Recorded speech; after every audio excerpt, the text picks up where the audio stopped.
বিশাল মরুপথ, পাহাড়ি পথ পাড়ি দিয়ে তায়েফের মরুজমিনে গেলেন কোরআনের দাওয়াত নিয়ে, ইমানের দাওয়াত নিয়ে।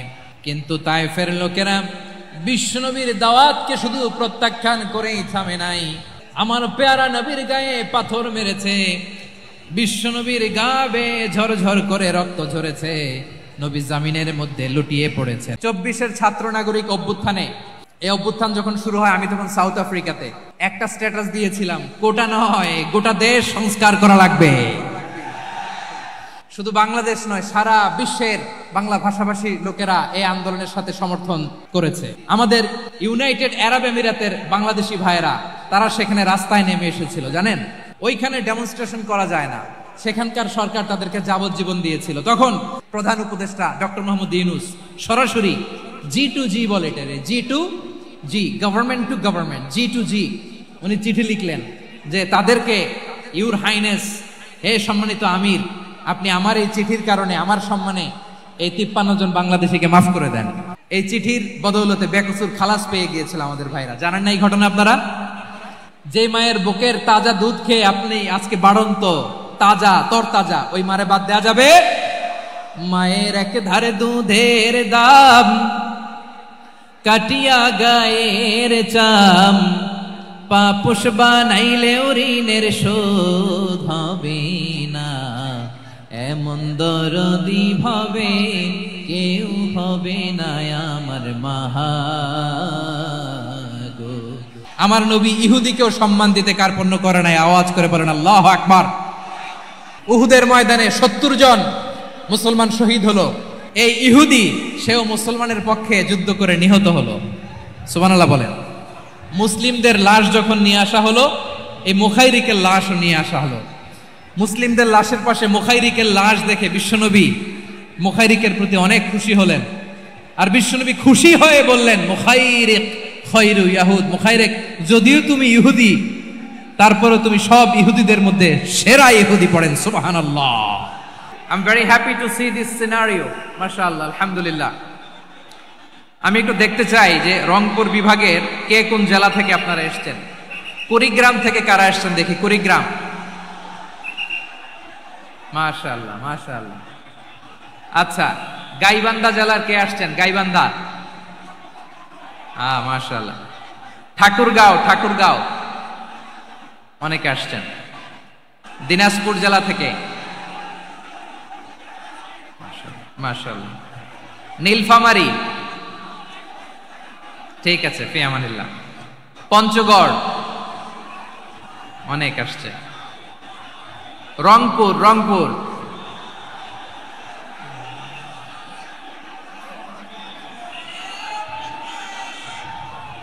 মাশাআল্লাহ মাশাআল্লাহ, ঠিক আছে। লালমনিরহাটের কারা দেখি? লালমনিরহাট,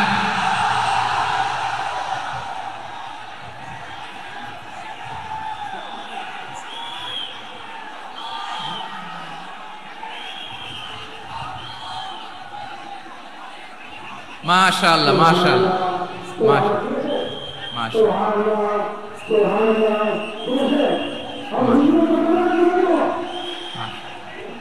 ঠিক আছে ঠিক আছে। আচ্ছা, এই রংপুর বিভাগের বাইরে থেকে অন্য জেলার কারা কারা আসছেন দেখি? তাও আছে অনেকে, মাশাআল্লাহ, ঠিক আছে ঠিক আছে। আজকের প্রোগ্রামে উপস্থিত আছেন প্রধান অতিথি হিসেবে অধ্যক্ষ আসাদুল হাবিব দুলু ভাই, সাংগঠনিক সম্পাদক বিএনপি, জাতীয় নির্বাহী কমিটির সভাপতি, জেলা বিএনপি লালমনিরহাট। বিশেষ অতিথি হিসেবে আমাদের অনেক ভাইরা এসছেন, সবাইকে শুকরিয়া জানাই। সভাপতিত্ব করছেন জনাব আব্দুল হাকিম। আইন শৃঙ্খলা বাহিনী, প্রশাসন, ভলান্টিয়ার্স, শুনেছি আমি প্রায় 5000 ভলান্টিয়ার্স আপনারা নিয়োগ দিয়েছেন। আলহামদুলিল্লাহ আলহামদুলিল্লাহ, অনেক গোছালো প্রোগ্রাম। আমার প্রাণ ঢালা ভালোবাসা জানবেন, আমার হৃদয়ের গহীন থেকে ভালোবাসা নিবেন, শুভেচ্ছা জানবেন সবাই। ঠিক আছে ঠিক আছে। প্রিয় ভাইরা, আমরা আর কাল বিলম্ব না করে মূল আলোচনায় চলে যেতে চাই। আজকে যে টপিকের উপর আমি কথা বলবো, টপিকটা হচ্ছে peaceful coexistence and communal harmony, শান্তিপূর্ণ সহাবস্থান এবং সাম্প্রদায়িক সম্প্রীতি। আমাদের বাংলাদেশে সাম্প্রদায়িক সম্প্রীতি আছে না নাই?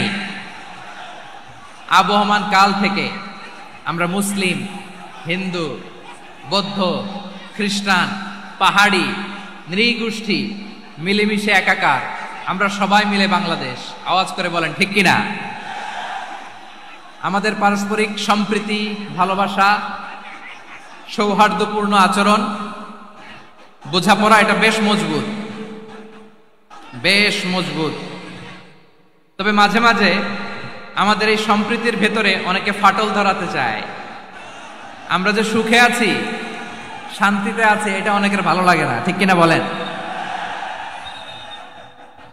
আমাদের মধ্যে সাম্প্রদায়িক সম্প্রীতি, সৌহার্দ্যপূর্ণ আচরণ, ভালোবাসা, এটা আবহমান কাল ধরে আছে। তার প্রমাণ, আমরা তাফসিরুল মাহফিলের আয়োজন করলে আমাদের হিন্দু ভাইরা ডিস্টার্ব করে না, ঠিক কিনা? এবং আমি যদি বলি হাত তোলেন, হিন্দু ধর্মের কারা কারা এসেছেন, কত শত কত হাজার যে হাত উঠবে, আপনি অবাক হয়ে যাবেন। আমি চাচ্ছি না হাত উঠাতে। খুলনাতে সর্বশেষ যে আমি প্রোগ্রাম করে গেলাম, সেখানে কয়েকশো হিন্দু ভাই আসছে আমাদের আলোচনা শুনতে, আলহামদুলিল্লাহ। অনেক বৌদ্ধরা আসে, অনেক খ্রিস্টানরা আসে। এবার সফরেও অনেক হিন্দু ভাইরা আমার সাথে দেখা করেছে। তারা বলেছে, হুজুর আমরা আপনার আলোচনা শুনি, আলহামদুলিল্লাহ বলেন। So it's our responsibility to present our religion to our non-Muslim brothers and sisters. আমাদের অমুসলিম ভাই বোনদের কাছে ইসলামের সৌন্দর্য তুলে ধরা, এটা আমাদের দায়িত্ব। We all are the ambassador of Islam. আমরা প্রত্যেকে দায়িত্বশীল, আমরা প্রত্যেকে এক একজন ইসলামের অ্যাম্বাসেডর, আলহামদুলিল্লাহ বলেন। এজন্য এমন ভাবে দ্য বিউটি অফ ইসলাম, ইসলামের সৌন্দর্য আমাদেরকে ফুটিয়ে তুলতে হবে, যাতে করে নন মুসলিমরা শাহাদা পড়ে, কালিমা পড়ে মুসলমান হয়ে যায়। অনেক নন মুসলিম ভাই বোন আমাদের হাতে শাহাদা পড়ে, কালিমা পড়ে মুসলমান হয়েছে, অনেক। সো আমরা যেন ইসলামের বিউটিটাকে তুলে ধরতে পারি, এবং এই যে সম্প্রীতি, এটাকে যেন আমরা অটুট রাখতে পারি। আদতে আদতে বাংলাদেশের ইতিহাস বলে আমাদের দেশে কোনো দাঙ্গা নাই, আছে? লালমনিরহাটের ভাইরা আওয়াজ করে বলেন, আমাদের দেশে হিন্দু মুসলিম দাঙ্গা আছে? আমরা ভাই ভাই, আওয়াজ করে বলুন তো, আমরা কি ভাই ভাই? কিন্তু কিছু দুষ্ট লোক আছে, তারা আমাদের সম্পর্কের মধ্যে ফাটল ধরাতে চায়, ঠিক কিনা বলেন? মাঝে মাঝে ঝগড়া লাগাতে চায়। দেখবেন পত্রপত্রিকায় দেখা যায় বিভিন্ন ধর্মীয় উপাসনালয়গুলোতে হামলা চালানো হয়। এগুলো রাজনৈতিক উদ্দেশ্য প্রণোদিত, এগুলোর সাথে ইসলামের কোনো সম্পর্ক নাই। এজন্য এই দুর্বৃত্তদের ব্যাপারে আমাদের সাবধান থাকতে হবে। আমরা সবসময় যেমনি ঐক্যবদ্ধ, ইউনাইটেড, আমরা যদি এরকম ইউনাইটেড থাকি, এই সমস্ত দুর্বৃত্তদের কালো হাত ভেঙে দিতে আমাদের 1 ঘন্টাও লাগবে না। চিল্লায় বলো ঠিক কিনা? আমরা সংঘবদ্ধ থাকবো। এই যে আমাদের পিসফুল কোএক্সিস্টেন্স, শান্তিপূর্ণ সহাবস্থান। হিন্দুরা পূজা করে, যেদিন হিন্দুদের পূজা অনুষ্ঠান, আমরা ওই দিন তাফসির মাহফিল করি না, ঠিক কিনা বলেন? যেদিন আমাদের তাফসিরুল কোরআনের প্রোগ্রাম, ওই দিন আমাদের হিন্দু ভাইরা ডিস্টার্ব করে না, সুবহানাল্লাহ। হিন্দুদের পূজা অনুষ্ঠানে মাদ্রাসার ছাত্র যে পাহারা দেয়, গোটা বিশ্বে এরকম দৃষ্টান্ত নজির বিরল, ঠিক কিনা বলেন? আইন শৃঙ্খলা বাহিনীর পাশাপাশি মাদ্রাসার ছাত্ররা যে সেখানে পাহারা দেয়, গোটা পৃথিবীতে এই দৃষ্টান্ত আপনি পাবেন। মাদ্রাসার ছাত্ররা, তারা তো কোরআনের ধারক, তারা হাদিসের ধারক, তারা কেন মন্দির পাহারা দিবে? এই সম্প্রীতিকে ধরে রাখার জন্য, এই সৌহার্দ্যকে ধরে রাখার জন্য, আমাদের পারস্পরিক ভালোবাসাকে অটুট রাখার জন্য। আওয়াজ করে বলতে হবে ঠিক কিনা? এখন বলেন, আমাদের এই ভালোবাসা অটুট থাক, আমরা চাই কি চাই না? আমরা হিন্দু মুসলিম মিলেমিশে শান্তিপূর্ণ সহাবস্থান, সাম্প্রদায়িক সম্প্রীতি, লালমনিরহাটের ভাইয়ের আওয়াজ করে বলুন, এই সাম্প্রদায়িক সম্প্রীতি আমরা চাই কি চাই না? আল্লাহ এই দেশকে তুমি বরকতময় করো, বাংলাদেশকে তুমি শান্তিময় করো। আওয়াজ করে সবাই বলেন আমিন। এই জায়গাটাতে সামান্য একটু আওয়াজ হচ্ছিল, এটাও থেমে গেছে, আলহামদুলিল্লাহ আলহামদুলিল্লাহ। এখন একেবারে everything is in my control, মাশাআল্লাহ। ঠিক আছে, আমি মূল আলোচনায় যাই। প্রিয় ভাইরা, আমি বলেছিলাম আমার আলোচনার বিষয় হচ্ছে শান্তিপূর্ণ সহাবস্থান, সাম্প্রদায়িক সম্প্রীতি। আমরা দেখব ইসলাম আমাদেরকে কি কি দিক নির্দেশনা দেয়। শান্ত হইতে হবে, খরগোশের কানের মতো কান দুটো আমার দিকে করে রাখেন। আমি এখনো উঠে যাব, হাত নাড়ায় লাভ নাই, আমি উঠে যাব। তাকায় থাকো আর কান খাড়া, আওয়াজ হবে না। হ্যাঁ, মাশাআল্লাহ মাশাআল্লাহ, ঠিক আছে। আমরা দেখব যে রাসূল সাল্লাল্লাহু আলাইহি ওয়াসাল্লাম এই পিসফুল কোএক্সিস্টেন্সের জন্য আমাদের কি শিখিয়েছেন, কি কি গাইডলাইন দিয়েছেন। আমরা 1, 2, 3, 4 করে এগুলো আপনাদের সাথে শেয়ার করব। আমি আপনাদের খেদমতে সূরাতুল আনআমের 108 নম্বর আয়াত তেলাওয়াত করেছি। এখানে আল্লাহ রাব্বুল ইজ্জা ওয়াল জালাল তিনি ইরশাদ করছেন, ওয়ালা তাসুব্বুল্লাযীনা ইয়াদউনা মিন দুনিল্লাহি ফায়াসুব্বুল্লাহা আদওয়ান বিগাইরি ইলম কাযালিকা যায়্যান্না লিকুল্লি উম্মাতিন আমালাহুম থুম্মা ইলা রাব্বিহিম মারজিউহুম ফায়ুনাব্বিউহুম বিমা কানু ইয়ামালুন। রব্বুল আলামিন বলেন, গোলাম ও আমার ইমানদার বান্দারা শোনো শোনো, ও আমার বিশ্বাসী বান্দারা শোনো শোনো, লা তাসুব্বুল্লাযীনা ইয়াদউনা মিন দুনিল্লাহ ফায়াসুব্বুল্লাহা আদওয়াম বিগাইরি ইলম। ও আমার বিশ্বাসী বান্দারা, যারা আল্লাহকে ব্যতি রেখে, আল্লাহকে বাদ দিয়ে অন্য উপাস্যকে ডাকে, দেবীর পূজা করে, দেবতাদের পূজা করে, তোমরা খবরদার তাদের গালি দিও না। আওয়াজ করে বলেন, কি দিও না? আল্লাহ বলেন, ও বিশ্বাসীরা শোনো, যারা আল্লাহকে বেছে রেখে দেব দেবীর পূজা করে, অন্য উপাস্যের পূজা করে, তাদেরকে ডাকে, ওই দেবতাদেরকে তোমরা গালি দিও না। যদি ওই দেবতাদেরকে গালি দাও তাহলে ভুলবশত, শত্রুতাবশত তারা তোমাদের রব আল্লাহকে গালি দেবে, ঠিক কিনা? তোমরা যদি তাদের দেবতাদের গালি দাও, ওরা রেগে তোমার আল্লাহরে গালি দিবে, তাহলে আল্লাহরে গালি খাওয়ানোর কারণ হয়ে গেলাম আমি, ঠিক কিনা বলেন? রব্বুল আলামিন বলেন, খবরদার বিশ্বাসীরা, আল্লাহ ছাড়া যারা অন্যান্য উপাস্যদেরকে ডাকে, দেবতাদেরকে ডাকে, তাদেরকে তোমরা গালি দিও না। ওই সমস্ত দেবতাদেরকে যদি তোমরা গালি দাও তাহলে তারা আল্লাহকে গালি দিবে, ঠিক কিনা বলেন? আমরা দেবতাদের গালি দিলে ওরা আল্লাহকে গালি দিবে। রব্বুল আলামিন বলেন, খবরদার দেবতাদেরকে গালি দিও না, তাহলে ওরা তোমার রব আল্লাহরে গালি দেবে। প্রতিটি জাতির জন্য তাদের কাজকে আমি আল্লাহ সুশোভিত করে রেখেছি, তারা সবাই একদিন আমার কাছেই ফিরে আসবে। এরপর আমি রব্বুল আলামিন তাদের আমলনামা তাদেরকে জানিয়ে দেব। সুবহানাল্লাহ পড়ে। প্রিয় ভাইরা, আল্লাহ তাআলা বলেছেন, খবরদার গালি দিও না। আদেশটা কার? আওয়াজ করে বলেন তো। হিন্দুদের দেবতা দেবদেবীদেরকে গালি দেওয়া যাবে না। আওয়াজ করে বলুন প্রিয় ভাইরা, এই আদেশটা কার? এই আপনাদের গলার আওয়াজ। অন্য ধর্মের দেবতাদেরকে যে গালি দেওয়া যাবে না, এই আদেশটা কার? আরো জোরে বলুন, কার? গালি দিবেন কোন দেবতাকে? দিবেন? যদি দেন তাহলে ওরা আল্লাহরে গালি দিবে, তাহলে আল্লাহরে গালি খাওয়াইলো কে? আপনি, ঠিক কিনা বলেন? আমি আল্লাহকে গালি খাওয়ানোর কারণ হলাম, কারণ আমি যদি গালি না দিতাম ওরা আমার রবকে গালি দিত না। আওয়াজ করে বলেন, ঠিক কিনা? তাহলে প্রিয় ভাইয়েরা, ইসলাম আমাদেরকে শিখায়, সূরাতুল আনআমের 108 নম্বর আয়াত থেকে আমরা বুঝলাম, কোন ধর্মকে ছোট করা যাবে না। অন্য ধর্মকে ছোট করা মানে ইসলামকে ছোট করা।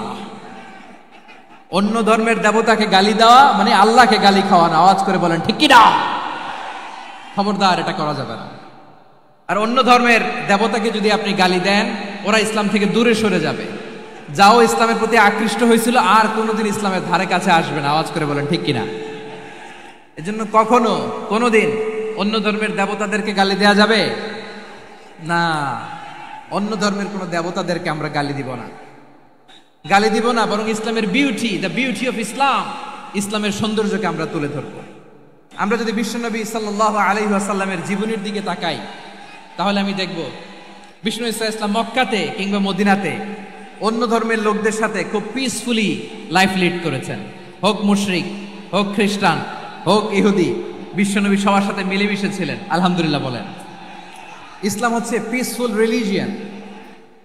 অন্য ধর্মের প্রতি সহনশীলতার সবক ইসলাম আমাদেরকে দেয়। কিন্তু প্রতিটি মুসলিমের এটা মনে রাখতে হবে, আল্লাহর কাছে পছন্দনীয় গ্রহণযোগ্য ধর্ম, জীবনাদর্শ একটি, সেটা হচ্ছে ইসলাম। আওয়াজ করে বলেন, সেটা কি? লালমনিরহাটের ভাইয়েরা আওয়াজ করে বলুন, আল্লাহর কাছে মনোনীত ধর্ম একটি, সেটা কি? এজন্য রব্বুল আলামিন বলেন, ইন্নাদ-দীনা ইনদাল্লাহিল ইসলাম, আল্লাহর কাছে মনোনীত গ্রহণযোগ্য অ্যাকসেপ্টেড ধর্ম মতাদর্শ একটা, সেটা হলো ইসলাম। ইসলাম ছাড়া অন্য কোনো ধর্ম যদি কেউ তালাশ করে, তার ওই ধর্ম আল্লাহ গ্রহণ করবে না। ওমাই ইয়াবতাগি গায়রাল ইসলামি দীনান ফালাই ইউকবালা মিন ওয়া হুয়া ফিল আখিরাতি মিনাল খাসিরিন।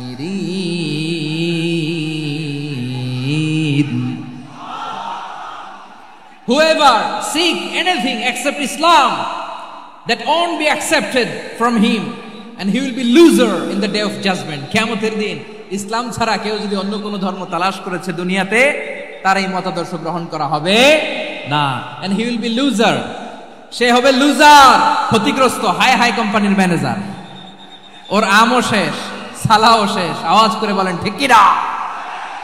এজন্য ইসলাম পেয়ে আমরা খুশি না বেজার? প্রত্যেক নামাজ শেষে আমরা আল্লাহরে বলি, আল্লাহ রাদিতু বিল্লাহি রাব্বা ওয়া বিল ইসলামি দীনা ওয়া বি মুহাম্মাদিন নাবিয়ান ওয়া রাসূলা। ও আল্লাহ, তোমারে রব হিসেবে পেয়ে আমরা খুশি। ও আল্লাহ, ইসলামকে ধর্ম হিসেবে পেয়ে আমরা খুশি। বিশ্বনবীকে আমাদের রাসূল পেয়ে আমরা খুশি। ঠিক কিনা বলেন? ইসলাম ছাড়া অন্য কোনো ধর্ম আমরা গ্রহণ করব না। ঠিক কিনা বলেন? আল্লাহর কাছে অ্যাকসেপ্টেড রিলিজিয়ন একটা, সেটা ইসলাম। তো বিশ্বনবী সাল্লাল্লাহু আলাইহি ওয়াসাল্লাম মক্কাতে কিংবা মদিনাতে খুব পিসফুলি এক্সিস্ট করেছেন, যে কোনো ধর্মের সাথে মিলেমিশে চলেছেন। তার প্রমাণ আমরা যদি রাসূল সাল্লাল্লাহু আলাইহি ওয়াসাল্লামের বায়োগ্রাফির দিকে তাকাই, তাহলে দেখব তিনি মুশরিকদের সাথে পিস ট্রিটি করেছেন, শান্তি চুক্তি, পিস ট্রিটি, পিস এগ্রিমেন্ট। আপনারা হুদাইবিয়ার সন্ধির নাম শুনেছেন? আমার লালমনিরহাটের কলিজার টুকরা ভাইয়েরা, হুদাইবিয়ার সন্ধির নাম আপনারা শোনেন নাই? 6ষ্ঠ হিজরিতে বিষ্ণু ইসা ইসলাম মুশরিকদের সাথে এই ট্রিটি করেছেন, চুক্তি। কাদের সাথে? মুশরিকদের সাথে। আমরা তো মুসলমান বসতে পারি না, আমরা দুই মুসলিম ভাই একসাথে বসে চা খেতে পারি না, গল্প করতে পারি না। বিষ্ণু ইসা ইসলাম মুশরিকদের সাথে ট্রিটি করেছেন, হুদাইবিয়ার সন্ধি। এই সন্ধির আগে মক্কা থেকে কেউ মদিনায় যেতে পারে না, মদিনা থেকে কেউ মক্কায় যেতে পারে না। কিন্তু এই সন্ধির পরে ট্রাফিক স্বাভাবিক হয়ে গেল। মক্কার লোকেরা মদিনায় আসতে পারে, মদিনার লোকেরা মক্কায় আসতে পারে। এটাকে বলে সুলহে হুদাইবিয়া, the peace agreement of Hudaibiya, শান্তি চুক্তি। আমরা পৃথিবীতে এখন অনেক শান্তি চুক্তির নাম শুনি, এগুলো সব the piece treaty of Hudaibiya থেকে কপি করা। আল্লাহু আকবার। তাহলে বিশ্বনবী সাল্লাল্লাহু আলাইহি সাল্লাম তিনি যে শান্তিপূর্ণ সহাবস্থানে বিশ্বাসী ছিলেন, মুসলমানেরা যে অন্য ধর্মের প্রতি সহনশীল, তার প্রমাণ হচ্ছে এই পিস ট্রিটি। শুধু তাই নয়, মাইকের সাউন্ডটা একটু বাড়াই দিতে হবে, খুব দুর্বল, একটু মজবুত করতে হবে, আর একটু ক্লিন করতে হবে, আর সবগুলা জায়গায় সাউন্ড যাচ্ছে কিনা একটু ক্রস চেক করতে হবে। হ্যাঁ, পাবেন দিচ্ছে mike operator, he is trying his level best, দিচ্ছে। মাইক অপারেটর যিনি আছেন, প্রতিটি জায়গায় প্রতিটি সাউন্ড বক্সে যেন আওয়াজ পাওয়া যায়, একটু ক্রস চেক করেন, সাউন্ডটাকে একটু স্ট্রং করে দেন। হ্যাঁ, ঠিক আছে, মাশাআল্লাহ। এদিকে তাকান, এদিকে। মক্কার পার্ট গেল, পিস এগ্রিমেন্ট করলেন, শান্তি চুক্তি। বিষ্ণু ইসলাম মদিনায় যে কি করলেন? মদিনায় যে বিষ্ণু ইসলাম মদিনা চার্টার করলেন, মদিনা সনদ, সাহিফাতুল মদিনা, এটার বলে মদিনা চার্টার। যে ওয়েস্টে, ইউরোপে, আমেরিকাতে তারা অনেক চার্টার করে, সব চার্টার মদিনা চার্টার থেকে কপি করা। আওয়াজ করে পড়েন সুবহানাল্লাহ।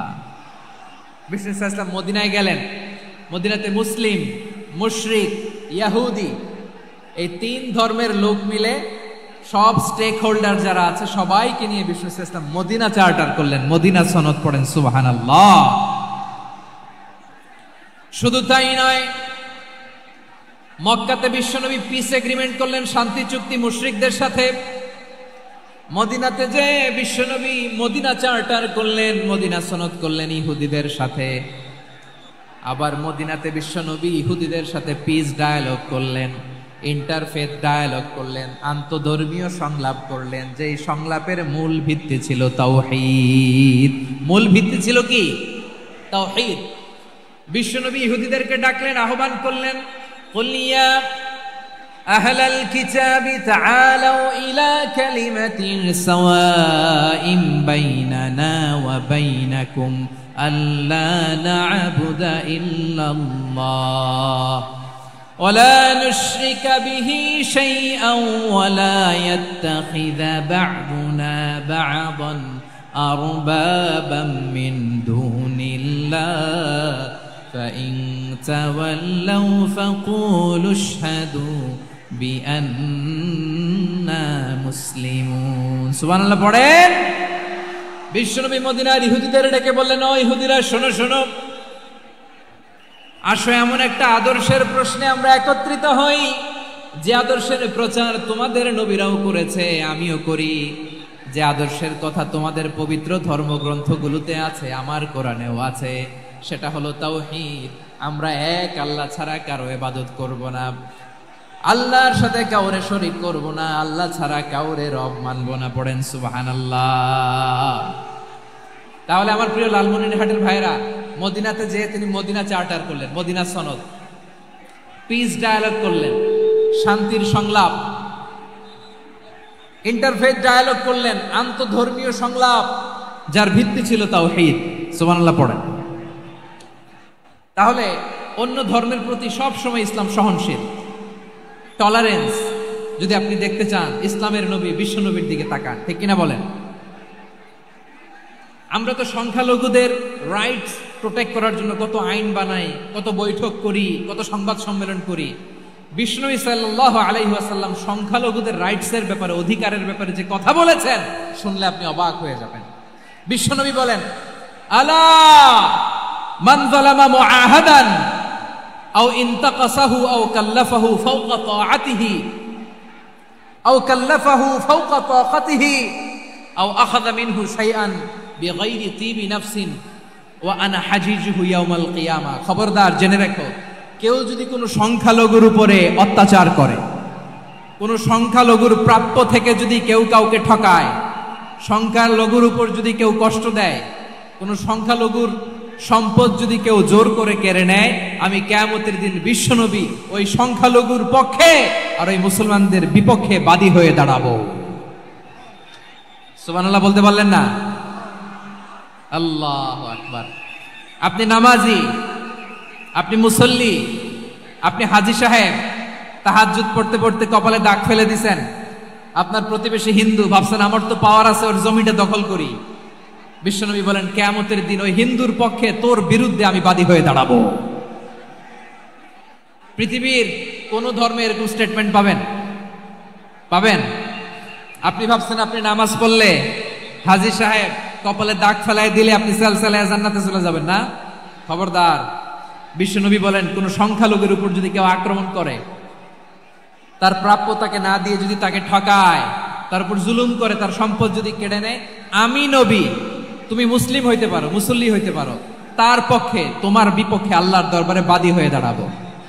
আচ্ছা লালমনিরহাটের ভাইরা, কথা বুঝতে পারলে আওয়াজ করে উত্তর দেন। বিশ্বনবী যদি কারো বিপক্ষে দাঁড়ায় কিয়ামতের দিন, আই রিপিট, আমি আবারও বলছি, বিশ্বনবী যদি কিয়ামতের দিন কারো বিপক্ষে দাঁড়ায়, ও তো সালসালায়ে জান্নাতি, তাই না? জান্নাতি না? যে নবীর সুপারিশ ছাড়া জান্নাতের গেটও দেখা যাবে না, ওই নবী যদি বলে তোর বিপক্ষে আমি বাদী হয়ে দাঁড়াবো, ওই জান্নাতে আর ঢোকার কোনো সুযোগ আমাদের থাকবে? এখানেই শেষ না আমার প্রিয় লালমনিরহাটের ভাইয়েরা, এখানেই শেষ নয়। বিশ্বনবী বলেন, মান কাতালা মুআহাদান, বুখারীর বর্ণনা, মান কাতালা মুআহাদান লাম ইয়ারাহ রাইহাতাল জান্নাহ। কেউ যদি, কোন মুসলিম যদি অন্যায়ভাবে কোন সংখ্যালঘুকে হত্যা করে, কোন হিন্দুকে হত্যা করে, কোন বৌদ্ধরে হত্যা করে, অন্যায়ভাবে কোন মুসলিম যদি কোন সংখ্যালঘুরে হত্যা করে, জান্নাতে যাওয়া তো দূরের কথা, ওই মুসলিম জান্নাতের ঘ্রাণও পাবে না। সেই বুখারীর বর্ণনা, মান কাতালা মুআহাদান লাম ইয়ারাহ রাইহাতাল জান্নাহ ওয়া ইন্না রিহাহা লা ইউজাদু মিন মাসিরাতি 40 আমা। যে জান্নাতের ঘ্রাণ 40 বছর দূরের রাস্তা থেকেই পাওয়া যায়। সুবহানাল্লাহ পড়েন। প্রিয় ভাইরা, এখান থেকে জান্নাতে পৌঁছতে লাগবে 40 বছর। এত দূর। কত বছর?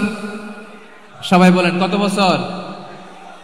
এখান থেকে জান্নাতে পৌঁছতে লাগবে 40 বছর। এত দূরে থাকতেই জান্নাতের ঘ্রাণ আপনার নাকে এসে ধাক্কা মারবে। বিষ্ণুই বলেন, যে ব্যক্তি কোন সংখ্যালঘুকে হত্যা করে জান্নাতের ঘ্রাণ তো পাবেই, জান্নাতে তো ঢুকতে পারবেই না, জান্নাতের ঘ্রাণও তার নাকে লাগবে না। পড়েন না আউযুবিল্লাহ।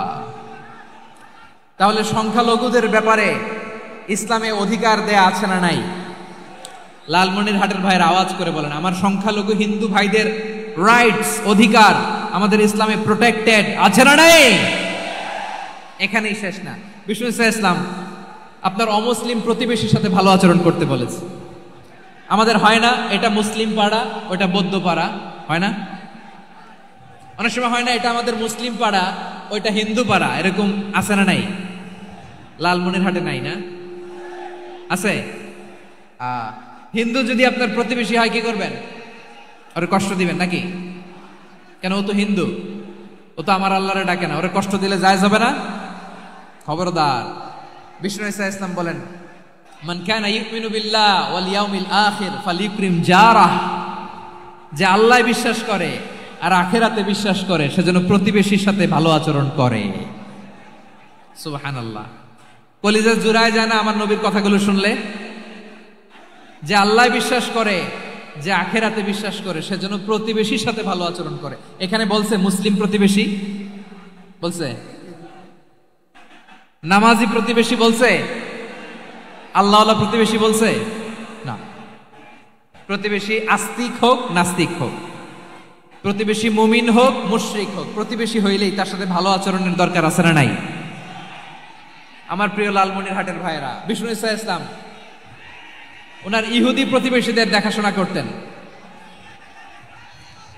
আওয়াজ না শোনা যাক, আমারও তো দেখা যায়, আমারও তো দেখা যায়। তাকায় থাকেন, তাকায় থাকলে সওয়াব হবে। কোরআনের কথা যেখান থেকে হয় এদিকে তাকায় থাকলেই বরকত। তাকায় থাকেন। জি জি, মাইক, আমি তার মাইক ঠিক করতে আসি না এদিকে, এই মাইক ঠিক করব, ওই মাইক ঠিক করব, ওদিকে পাইলট বলবে হুজুর চলে আসেন। জি বসুন, বসুন, মাশাআল্লাহ। হ্যাঁ, খুব শান্ত, ঠিক আছে। পুলিশ ভাইরা না খেয়ে দিনরাত আপনারা যাতে সুশৃঙ্খল একটা প্রোগ্রাম উপহার পান এটাই চেষ্টা করতেছে, আপনাদেরকে কষ্ট দিতে আসে নাই। একটু একটু সহযোগিতা করেন। জি মাশাআল্লাহ। হ্যাঁ, ঠিক আছে। আমার প্রিয় ভাইরা, প্রতিবেশী আস্তিক হোক নাস্তিক হোক, মুসলিম হোক হিন্দু হোক, তার সাথে ভালো আচরণ করতে হবে। বিষ্ণু ইসলাম ওনার ইহুদি প্রতিবেশীর বাসায় যেতেন। কোন প্রতিবেশী? ইহুদি। আওয়াজ করে বলেন কোন প্রতিবেশী? ইহুদি। এক ইহুদি কিশোর বিষ্ণু ইসলামের খেদমত করতে, ইহুদি ছেলে আমার নবীর খেদমত করতো, তারা ছিল নবীর প্রতিবেশী। তো অনেকদিন হয় ইহুদি ছেলেটা আসে না।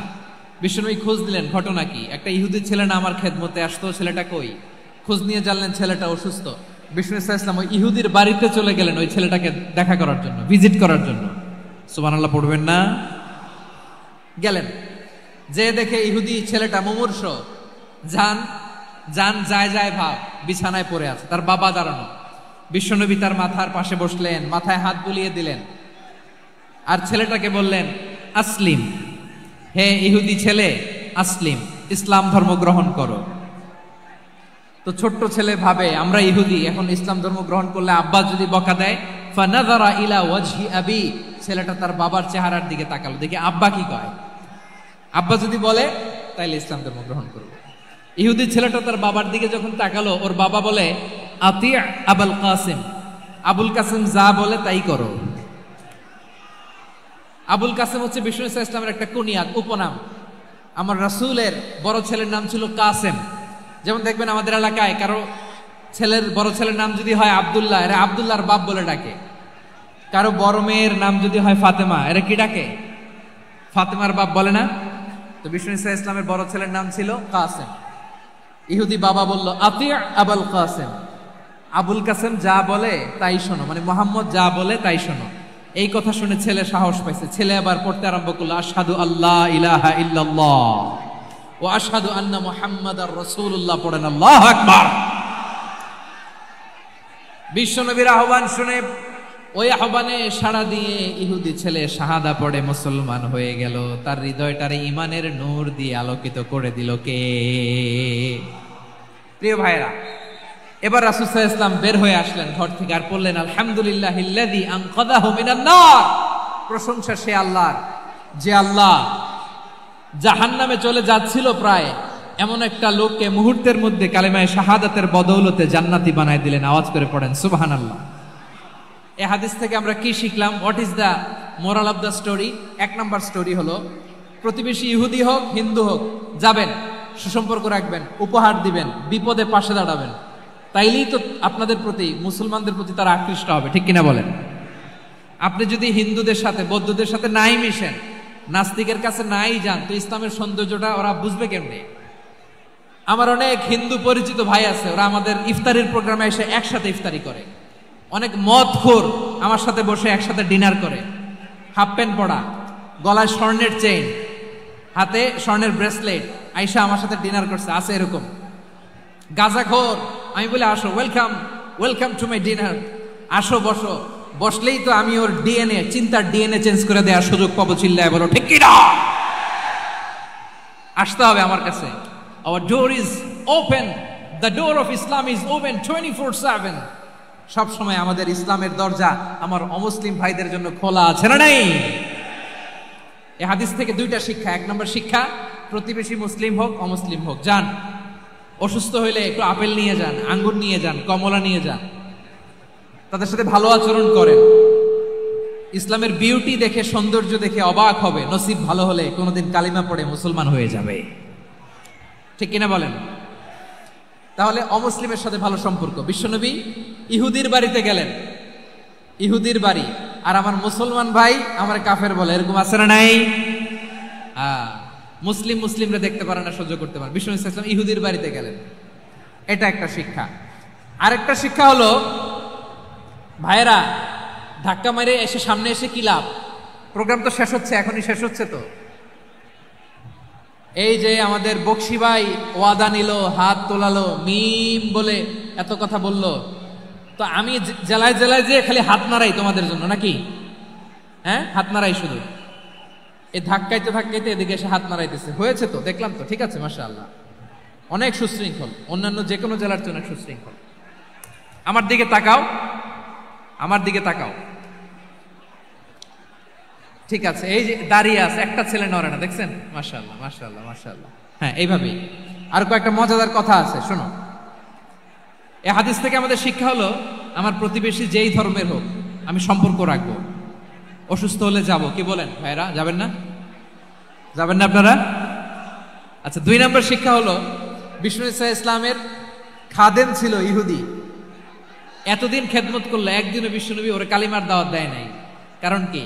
বিশ্বনবী একটা ভালো সময়ের অপেক্ষা করতেছিলেন, প্রপার টাইমিং। দাঈর কাজ হচ্ছে দাঈ ইলাল্লাহ, সে হচ্ছে সুযোগ সন্ধানী। দাঈ সুযোগ খোঁজে, কখন দাওয়া দিলে ব্যাটে বলে হবে, ঝুপ বুঝে কোপ মারে, ঠিক কিনা বলেন? বিষ্ণু ইসলাম ভালো সময়ের অপেক্ষা করতেছিলেন, দেখি ভালো সময় আসুক আসুক আসুক আসুক। আস্তে আস্তে এমন সময় আসছে, ছেলে এবার মুমূর্ষ। অসুস্থ ব্যক্তির হৃদয় অত্যন্ত নরম থাকে। হসপিটালে যখন কেউ যায় তার হৃদয়টা বড্ড নরম থাকে, মৃত্যুর ভয়ে তার অন্তরটা নরম থাকে, ঠিক কিনা বলেন? এই প্রপার টাইমিং এর অপেক্ষা করতেছিলেন। যখনই টাইমিং পেয়েছেন, দাওয়াত দিলেন, পড়ো লা ইলাহা ইল্লাল্লাহ, সুবহানাল্লাহ পড়েন সবাই। তাহলে ইসলাম অমুসলিম প্রতিবেশীর সাথে ভালো আচরণ করতে বলে। ইসলাম অমুসলিম মাতা পিতার সাথেও ভালো আচরণ করতে বলে। মাতা পিতা যদি অমুসলিম হয়, তারা ফেলে দিতে পারবেন? পারবেন? পারবেন? আমার লালমনিরহাটের ভাইরা, অনেক হিন্দু ছেলে আমাদের হাতে শাহাদা পড়ে মুসলিম হয়, কিন্তু ওর মা মুসলমান হয় নাই, বাবাও হয় নাই, এরকম আছে না নাই? তো ও হয়েছে মুসলিম, মা বাপ হিন্দু, এখন মা বাপ কি বাদ? হ্যাঁ, মা বাপ বাদ দেয়া যাবে? যেই মা আপনারে 9 মাস 8 মাস পেটে ধারণ করলো, আপনার মায়ের নার ছেঁড়া ধন, আপনি ওই মারে বাদ দিতে পারবেন? যে মায়ের বুকের তাজা দুধ খেয়ে আপনি আজকে বাড়ন্ত তাজা তরতাজা, ওই মারে বাদ দেয়া যাবে? মায়ের এক ধারে দুধের দাম, কাটিয়া গায়ের চাম, পাপোশ বানাইলেও ঋণের শোধ হবে না। এমন দরদি ভাবে কেউ হবে না আমার মাহা গো। মায়ের এক ধারে দুধের দাম, কাটিয়া গায়ের চাম, পাপোশ বানাইলেও ঋণের শোধ হবে না।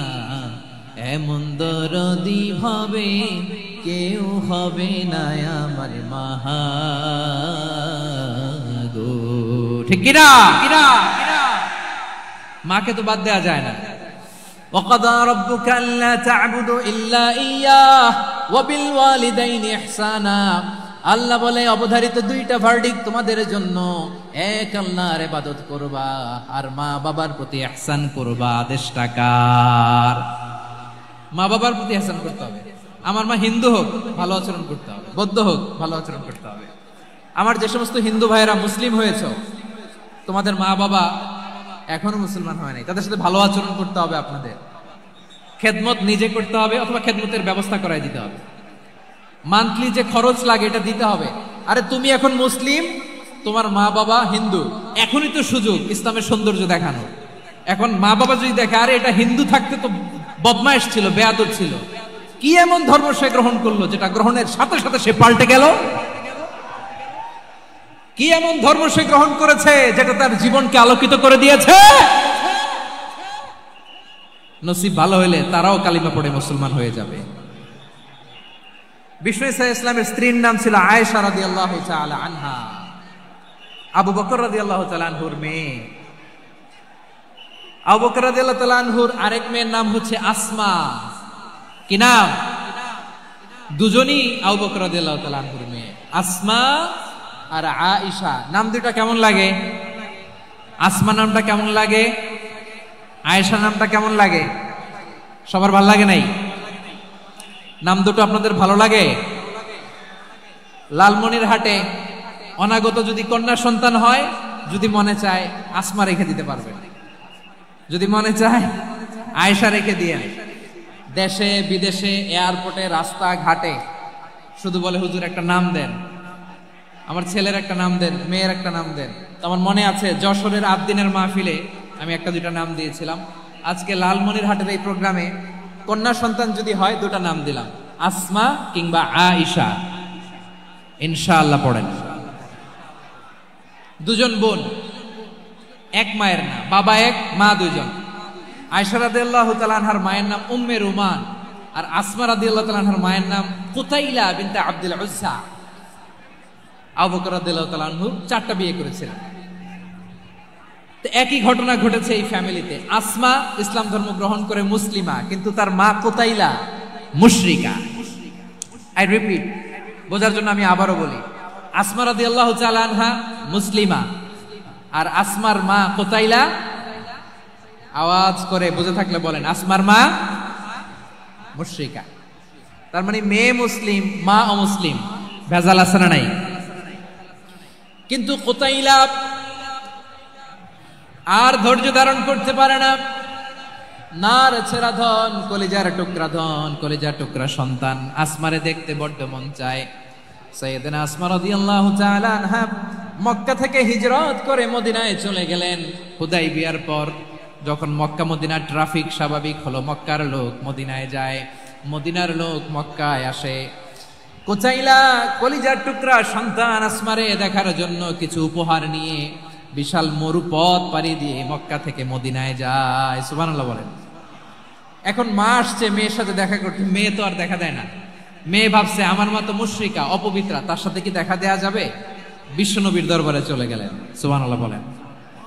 কি সৌভাগ্যবান ছিল তারা, মাসলা জানার দরকার হলেই নবীর দরবারে চলে যেত।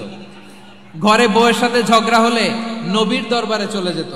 অনেক সাহাবী বলে আমার পেটে ক্ষুধা লাগলো আমি নবীর কাছে চলে যেতাম, কারণ নবীর চেহারার দিকে তাকালেই আমার পেটের ক্ষুধা মিটে যেত। সাইয়েদনা আসমা রাদিয়াল্লাহু তাআলা আনহা বিশ্বনবীর কাছে চলে গেলেন। যে বললেন ইয়া রাসূলুল্লাহ হে ইয়া হাবিবাল্লাহ ইন্না উম্মি কাদিমাতুন ইলাইয়া ওয়া হিয়া রাগিবা, আমার মা মক্কা থেকে অনেক দূর মরুর পথ পাড়ি দিয়ে উপহার সামগ্রী নিয়ে মদিনায় আমার সাথে দেখা করতে এসেছে গো নবী। আমার জানতে বড্ড ইচ্ছে হয় আমি আমার মুশরিকা মায়ের সাথে একটু দেখা করতে পারবো কিনা।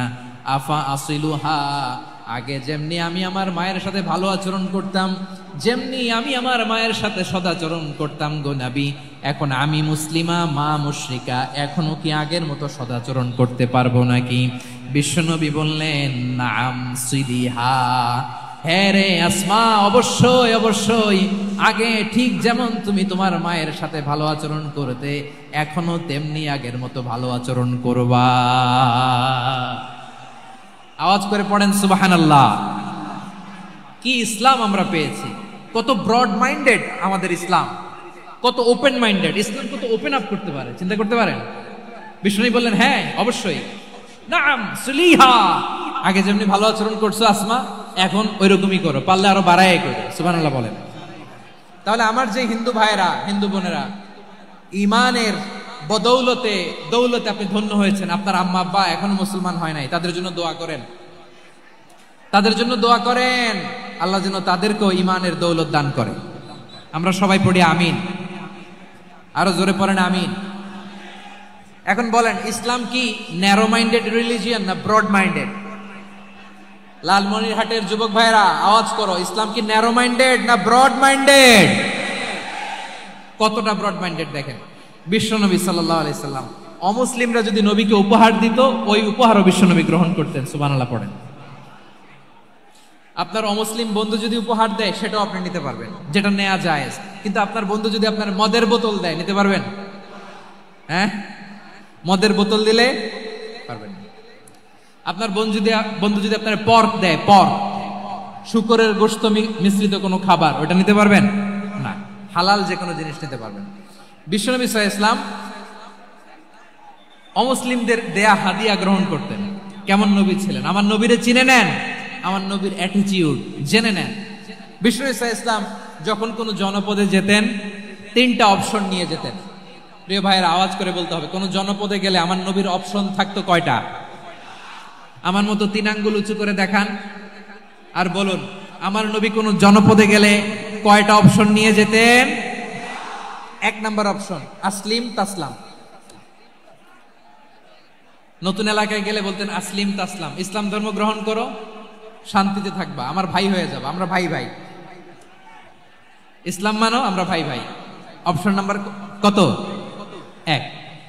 যদি বলে না ইসলাম মানবো না, ওকে, অপশন নাম্বার 2, মুসলিম হওয়ার দরকার নাই, লা ইকরাহা ফিদ্দিন, ইসলামে কোনো বাড়াবাড়ি নাই। খ্রিস্টান আছো থাকো, বৌদ্ধ আছো থাকো, ইহুদি থাকতে চাও থাকো, কিন্তু আমরা যেহেতু রিজিওনাল সুপার পাওয়ার, আমাদের আন্ডারে থাকো, ট্যাক্স দিয়া থাকো, এটার বলে জিজিয়া। আলেম যারা আছেন বুঝবেন এটার আরবিতে কি বলে, জিজিয়া। You pay us the tax, we will give you the security. তোমরা ট্যাক্স দিবা, আমরা সিকিউরিটি দিব, আমাদের আওতায় থাকবা, কেউ তোমাদেরকে আক্রমণ করতে পারবে না, আমরা নিরাপত্তা দিব। সুবহানাল্লাহ বলেন। এটা অপশন নাম্বার কত? আচ্ছা বুঝে থাকলে বলেন 1 নাম্বার অপশন কি ছিল? ইসলাম। ইসলাম মানো, শান্তিতে থাকবা, ভাই ভাই, আমরা ভাই ভাই। অপশন নাম্বার 2, ট্যাক্স দাও, আমরা নিরাপত্তা দিব, মুসলিম হওয়া লাগবে না। এখন 1 নাম্বারও মানে না, 2 নাম্বারও মানে না, মুসলিম হবো না, ভালো, খ্রিস্টান থাকো, ট্যাক্স দাও, আমরা সিকিউরিটি দিব না, এটাও মানি না। বিষ্ণু বলেন তাহলে তলোয়ার আমাদের আর তোমাদের মাঝে ফয়সালা করবে, মুসলিমও হবে না, ট্যাক্স দিবা, নিরাপত্তা দিব, আমরা সুপার পাওয়ার, আমাদের আন্ডারে থাকবে, এইটাও না। তাহলে তোমাদেরকে তো আমরা বিশ্বাস করতে পারি না, কখন না কখন বিশ্বাসঘাতকতা করো, কার সাথে মিলে হাত মিলাও, তলোয়ার আমাদের মাঝে ফয়সালা করবে। তখন তিনি জিহাদের সশস্ত্র সংগ্রামের ঘোষণা দিতেন। সুবহানাল্লাহ পড়েন। দেখেন পশ্চিমারা জেহাদকে এইভাবে চিত্রায়িত করে না, ওরা জেহাদ বলতে বুঝায় তলোয়ার, হাত কাটো, গলা কাটো না। জেহাদ সশস্ত্র সংগ্রাম 3 নম্বরে। অধিকাংশ ক্ষেত্রেই বিশ্বনবীর সুন্দর আচরণ দেখে, আরে আমার নবীর যে নুরানি চেহারা, অনেকে তো কেবল সিরেফ চেহারাটা দেখেই কালিমা পড়ে মুসলমান হয়ে গিয়েছে। যারা মুসলিম হয় নাই তারা তাদের ইসলামেই বলবৎ ছিল, ট্যাক্স দিয়ে ইসলামের আন্ডারে ছিল।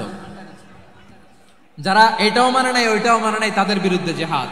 বিষ্ণু ঈসা ইসলাম 7ম হিজরিতে যখন খায়বার বিজয়ের পরে ইসলাম রিজিওনাল সুপার পাওয়ার হিসেবে আত্মপ্রকাশ করলো, বিশ্বনবী চিঠি লিখলেন অন্যান্য সুপার পাওয়ারের কাছে, রাষ্ট্রীয় চিঠি লেখে এক রাষ্ট্রপ্রধান আরেক রাষ্ট্রপ্রধানের কাছে। ঠিক কিনা বলেন? জানেন না আপনারা? এই যে 24-এর ছাত্র নাগরিক অভ্যুত্থানে, এই অভ্যুত্থান যখন শুরু হয় আমি তখন সাউথ আফ্রিকাতে একটা স্ট্যাটাস দিয়েছিলাম, কোটা নয় গোটা দেশ সংস্কার করা লাগবে। শুধু বাংলাদেশ নয়, সারা বিশ্বের বাংলা ভাষাভাষী লোকেরা এই আন্দোলনের সাথে সমর্থন তারা করেছে, এটাকে সাপোর্ট করেছে, তারা সমর্থন দিয়েছে। আমাদের ইউনাইটেড আরব আমিরাতের বাংলাদেশি ভাইয়েরা তারা সেখানে রাস্তায় নেমে এসেছিল, জানেন?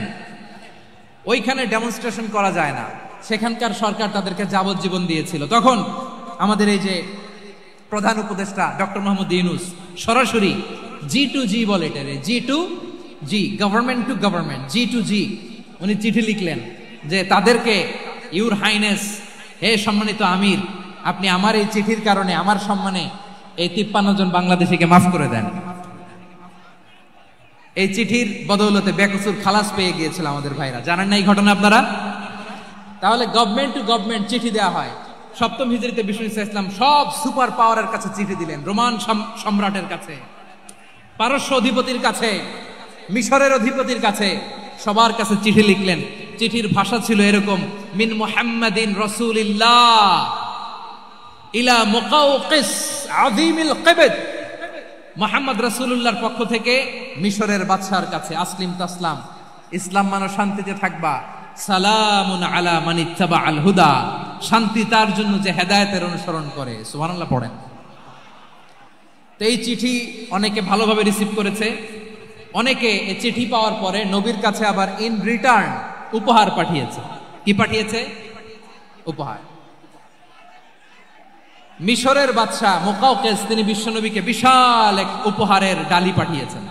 মিশরের বাদশা মুকাওকিস ছিলেন ধর্মে খ্রিস্টান। লালমনিরহাটের ভাইয়েরা আওয়াজ করে বলেন, মিশরের বাদশা ধর্মে কি ছিল? খ্রিস্টান। কি উপহার দিয়েছিল আমার নবীকে? শুনতে মনে চায়? আওয়াজ নাই লালমনিরহাটের গলায়, শুনতে মনে যায়? 1000 স্বর্ণমুদ্রা, 1000 স্বর্ণমুদ্রা। 2টা খ্রিস্টান দাসী, একজনের নাম মারিয়া বিনতে শামউন আল কিবতিয়া, আরেকজনের নাম সিরিন বিনতে শামউন আল কিবতিয়া। একজন খ্রিস্টান দাস 20 থান কাপড় জামা বানানোর জন্য, আমরা নবী যেন সেলাই করে জামা বানাতে পারে এজন্য 20 থান কাপড়, 20 থান ফাইন গার্মেন্ট। সুবহানাল্লাহ পড়বেন না? এরপরে একটা গাধা যেটার নাম ছিল উফাইর, আর একটা খচ্চর, এটার নাম ছিল দুলদুল। খচ্চর চিনেন? গাধা আর ঘোড়ার ক্রসিং এ যে প্রাণীটা দুনিয়াতে আসে এটার খচ্চর বলে। তো এই যে সুপার পাওয়ার খ্রিস্টান বাদশার কাছে নবী চিঠি লিখলেন, ওই খ্রিস্টান বাদশা আমার নবীকে উপহার দিল। বিশ্বনবী এই উপহারগুলো সানন্দে গ্রহণ করেছে। সুবহানাল্লাহ পড়বেন না? তাহলে অমুসলিম কেউ যদি আপনাকে উপহার দেয়, হালাল উপহার হলে আপনি গ্রহণ করতে পারবেন। অনুরূপভাবে পারস্যের বাদশা, রোম সম্রাট বিশ্বনবীকে উপহার পাঠিয়েছেন, আমার নবী সবগুলো উপহার গিফট গ্রহণ করেছেন। সুবহানাল্লাহ বলেন। তাহলে প্রিয় লালমনিরহাট আওয়াজ করে বলুন, ইসলাম কি ন্যারো মাইন্ডেড রিলিজিয়ন না ব্রড মাইন্ডেড? আম্মাজান আয়েশার কাছে মাসালা জানতে চায় মেয়েরা, হে আম্মাজান, অগ্নি উপাসকেরা তাদের ঈদের দিন নওরোজের সময় আমাদেরকে পাখি দেয়, নেওয়া যাবে? উনি বললেন, ওরা জবাই করে দিলে নেওয়া যাবে না, কিন্তু ওরা যদি ফলমূল এরকম খাবার দেয় এগুলো নেওয়া যাবে। তার মানে অমুসলিমদের দেয়া উপহার এটা গ্রহণ করা যায়। সুবহানাল্লাহ বলেন। শুধু তাই নয়, বিষ্ণু ঈসা ইসলাম অমুসলিমদের সাথে আর্থিক লেনদেনও করেছেন, ফিনান্সিয়াল ডিলিং করেছেন।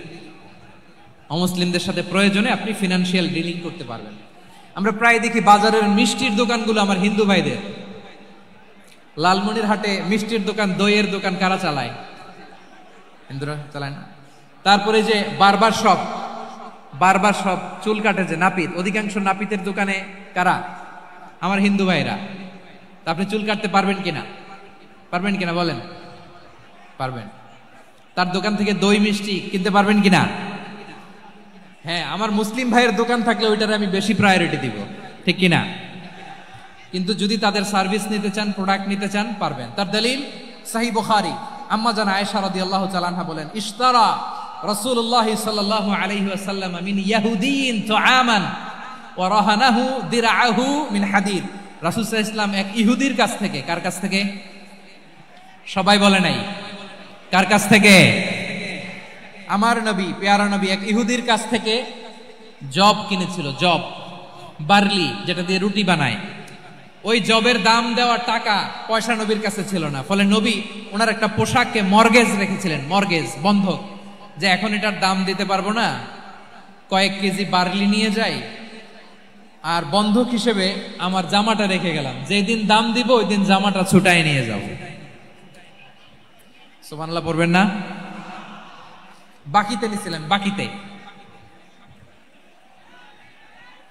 দিরআহু মিন হাদিদ, লোহার তৈরি বর্ম, মানে যুদ্ধের পোশাক, লোহা দিয়ে বানানো।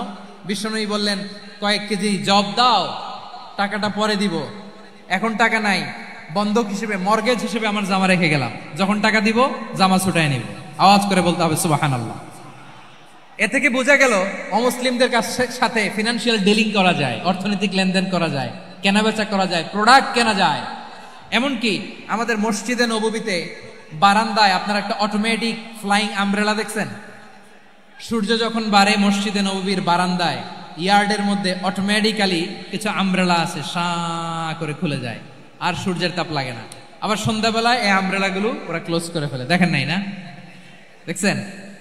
এই মসজিদে নববীকে সর্বোচ্চ উন্নত মানের কনস্ট্রাকশন ইনফ্রাস্ট্রাকচারে ডেভেলপ করার জন্য কর্তৃপক্ষ কিছু অমুসলিম ইঞ্জিনিয়ারের, ডিজাইনারের সহায়তা নিয়েছিল। সুবহানাল্লাহ বলেন। কোন দলিলের ভিত্তিতে? এই দলিলের ভিত্তিতে যে বিষ্ণু ঈসা ইসলাম অমুসলিমদের সাথেও লেনদেন করেছেন। আওয়াজ করে বলতে হবে আল্লাহু আকবার। শুধু তাই নয়, ইন কেস অফ ইমার্জেন্সি, প্রয়োজনে ইসলামের খাতিরে, ইসলামকে সামনের দিকে এগিয়ে নিয়ে যাওয়ার জন্য অমুসলিমদের সাপোর্ট নেওয়া জায়েজ আছে। সুবহানাল্লাহ বলেন। অমুসলিমদের সাপোর্ট নেয়া, তাদের থেকে অর্থ নেয়া, পলিটিক্যাল সাপোর্ট, পলিটিক্যাল অ্যাসাইলাম নেওয়া জায়েজ আছে। আমাদের অনেক বিশ্ববরেণ্য দায়ীরা আমেরিকায় অস্থায়ীভাবে অ্যাসাইলাম নিয়ে থাকে, নিজের দেশে গেলে ফাঁসিতে ঝুলাই দিবে। যুগ যুগ ধরে দায়ীদের উপর এরকম অত্যাচার আর নির্যাতন আছে না নাই?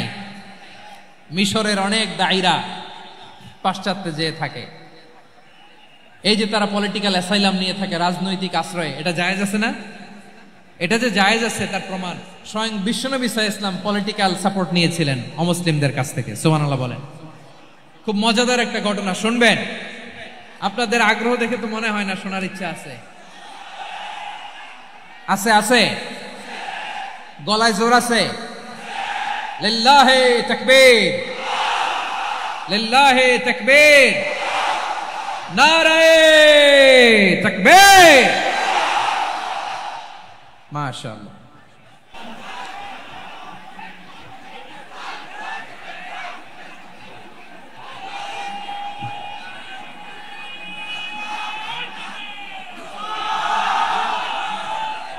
মাশাআল্লাহ, মাশাআল্লাহ। থামুন, থামুন আমার ভাইরা। বিশ্বনবীর বয়স তখন প্রায় 51 বছর। কত বছর? বিশ্বনবীর সবচেয়ে কাছের মানুষ খাদিজা রাদিয়াল্লাহু তাআলা আনহা ইন্তেকাল করেছেন। বিশ্বনবী বড্ড কষ্ট পেলেন, হৃদয়টা ভেঙে খান খান। যিনি ঘরের ভেতরে বিশ্বনবীকে সান্ত্বনা দিতেন, ভালোবাসা দিতেন, বাইরে গেলে কুরাইশরা বকাঝকা করে, অত্যাচার করে, কিন্তু আম্মাজান খাদিজা রাদিয়াল্লাহু তাআলা আনহা ঘরটারে এমন শান্তির নীড় বানায় রেখেছেন, এই ঘরের ভিতরে ঢুকলে বিশ্বনবীর কলিজাটা ঠান্ডা হয়ে যেত। এজন্য রব্বুল আলামিন বলেন, খাদিজা, ও আমার বান্দি খাদিজা, জান্নাতে এমন স্পেশাল একটা ঘর আমি তোমার জন্য রেডি করে রেখেছি। ওই ঘরের মধ্যে কোনো আওয়াজ নাই, ওই ঘরের মধ্যে কোনো নয়েজ নাই, ওই ঘরে কোনো বিশৃঙ্খলা নাই। কারণ মক্কার জমিনে আমার নবী কুরাইশদের বিশৃঙ্খলা, নয়েজ আর ঝামেলাগুলোকে উপেক্ষা করে যখন তোমার ঘরের ভিতরে ঢুকতো, ঘরটারে তুমি শান্তির নীড়, ঠান্ডা, নীরব, নিস্তব্ধ, নিঝুম আর শান্তির নীড় বানিয়ে রেখেছো। এজন্য জান্নাতে স্পেশাল একটা শান্তির নীড় আমি তোমারে উপহার দেব। ওই প্রিয়তমা স্ত্রী খাদিজা ইন্তেকাল করলেন, বিশ্বনবীর হৃদয় ভেঙে খান খান। আবার ওনার চাচা আবু তালেব ইন্তেকাল করলেন, যিনি পলিটিক্যাল শেল্টার দিতেন নবীকে। কে দিতেন? আবু তালেবের ভয়ে, বিশ্বনবীর এই চাচার ভয়ে কোন মুশরিক নবীর গায়ে হাত দেওয়ার সাহস পায় নাই। এখন স্ত্রীও নাই, চাচাও নাই, নবীকে আশ্রয় দেওয়ার কেউ নাই, নবীর চারদিকে অন্ধকার। নবী এখন কই যাবেন? আমার পেয়ারা নবী নতুন স্টেশন খুঁজতেছেন, নতুন দাওয়াতি প্ল্যাটফর্ম খুঁজতেছেন। তিনি যায়েদ বিন হারেসা রাদিয়াল্লাহু তাআলা আনহুকে নিয়ে মক্কার পাশের একটা নেইবরিং সিটি তায়েফে চলে গেলেন। কোথায় চলে গেলেন? লালমনিরহাটের ভাইয়ের আওয়াজ করে বলেন, কোথায় গেলেন? তায়েফে চলে গেলেন দিনের দাওয়াত দেওয়ার জন্য। কি দেওয়ার জন্য? নাকি জমি কিনতে গেছিলেন? জমি কিনতে, দুনিয়ার যশ খ্যাতির জন্য, নিজের কোনো লাভের জন্য? তায়েফবাসীদেরকে জাহান্নামের আগুন থেকে বাঁচানোর জন্য। আওয়াজ করে বলতে হবে ঠিক কিনা? বিশ্বনবী বিশাল মরুপথ, পাহাড়ি পথ পাড়ি দিয়ে তায়েফের মরুজমিনে গেলেন কোরআনের দাওয়াত নিয়ে, ইমানের দাওয়াত নিয়ে। কিন্তু তায়েফের লোকেরা বিশ্বনবীর দাওয়াতকে শুধু প্রত্যাখ্যান করেই থামে নাই, তারা বিশ্বনবীর সাথে অত্যন্ত খারাপ আচরণ করেছে, বিশ্বনবীকে শারীরিকভাবে হেনস্থা করেছে, আমার নবীকে শারীরিকভাবে অত্যাচার করেছে, আমার পেয়ারা নবীর গায়ে পাথর মেরেছে, বিশ্বনবীর গা বেয়ে ঝরঝর করে রক্ত ঝরেছে, নবী জামিনের মধ্যে লুটিয়ে পড়েছেন, আবার মেরেছে, আবার নবী হাঁটতে শুরু করলেন, পেছন থেকে আবার মেরেছে, আবার নবী রক্তাক্ত হয়ে জামিনের মধ্যে লুটিয়ে পড়লেন, আবার মেরেছে। বিশ্বনবীর মতো এত সুশ্রী মানব, বিশ্বনবীর মতো এত শুভ্র মানব, বিশ্বনবীর মতো এমন চমৎকার দেহাবয়ব দিয়ে রব্বুল আলামিন কাউকে বানান নাই। এরকম চমৎকার মানুষটাকে তারা তায়েফের ওই জমিনে রক্তাক্ত করেছে। বিশ্বনবী দুনিয়ার কোনো স্বার্থের জন্য সেখানে যান নাই, নিজের কোনো লাভের জন্য, প্রাপ্তির জন্য যান নাই, তায়েফবাসীদের জাহান্নামের আগুন থেকে বাঁচাতে গিয়েছেন। ঠিক কিনা বলেন? খেয়ে না খেয়ে দিন প্রচারের কাজে নিজেকে দিয়েছ বিলিয়ে, তায়েফের কাফিরেরা চিনল না সে আলো, দুষ্ট ছেলেদের পিছু দিল লেলিয়ে, পাথরের আঘাতে ক্ষত বিক্ষত হয়ে সারা শরীর থেকে রক্ত ঝরে।